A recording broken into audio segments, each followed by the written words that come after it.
Tanpa kita sadar inilah fenomena pendidikan di negara kita. Tapi menurut Guru Gempul apa pelajaran yang paling penting yang harusnya ada di sekolah tapi nggak ada? Semua pelajaran di sekolah tuh nggak penting-penting amat sih. Gitu ya? Iya.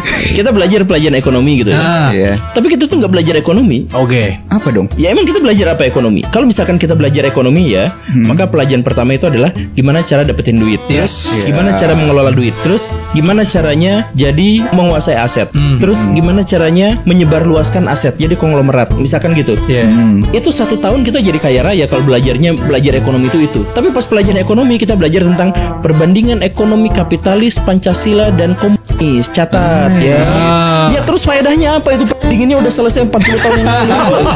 Terus kita belajar matematika misalkan ya. Pelajaran matematika dikira seharusnya kan pelajaran logika. Jadi beres belajar matematika kita tuh jago berlogika gitu kan. Karena itu logika matematika. Nah, di sini tuh pelajarannya bukan pelajaran matematika, pelajaran menghafal. Ini nanti rumusnya inget-inget ya, rumusnya.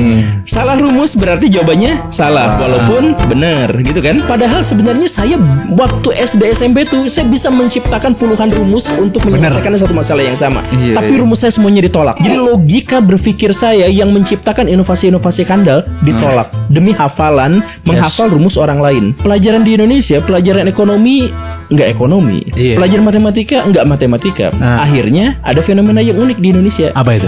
Orang yang nilai IPS-nya 100 itu biasanya nggak jago bersosial. Iya, banyak begitu. Kan ilmu pengetahuan sosial. Kalau dia pinter, harusnya dia bersosial. Nggak bisa.